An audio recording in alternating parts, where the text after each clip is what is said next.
mina kuve waswitela kontakazitana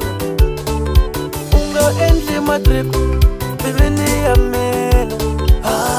kuve waswitela kontakazitana unga endli xitshembiso na xilo mbilwini ya mina kuve waswitela kontakazitana xurunga endli xitshembiso na xilo kuve waswitela kontakazitana vativa swi vava njhani a ku rhandza munhu a nga ku rhandza ko mujoya maralke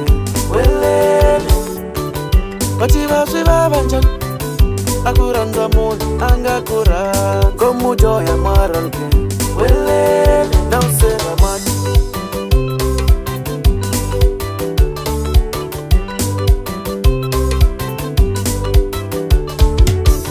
namuntlha swi tsakisa ngopfu ka wena ku nga wena u ni hluphaka u ni endla xipukupuku mina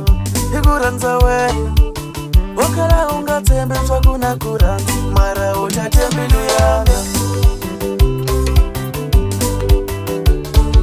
mina na tazula na msova ni nge mkumi wako murhandza ko fana na wena aloko u ni vona n'wana kontitapatapa umbalandziwa ntima wa mina alirhandzulile mbilwini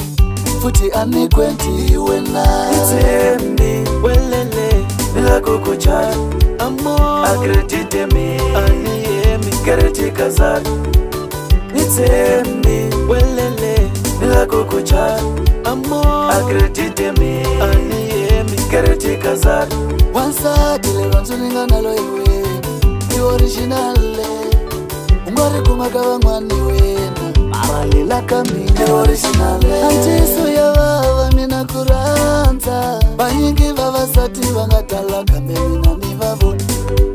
vanyingi vavasati va nga tala kambe mina ni va vona ni va vona wena tivutisi leswo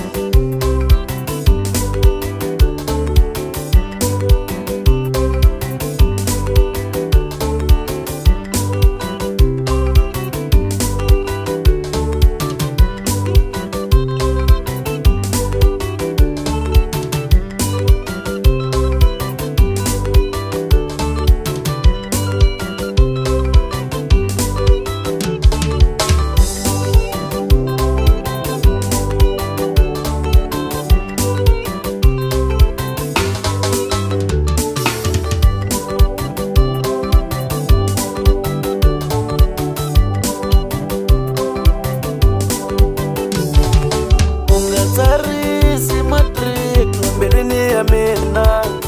kuve waswitela kontakazitana unga endli matriku mbilwini ya mina kuve waswitela kontakazitana unga endli xitshembiso na xilo mbilwini ya mina kuve waswitela kontakazitana xurunga endli xitshembiso na xilo kuve waswitela kontakazitana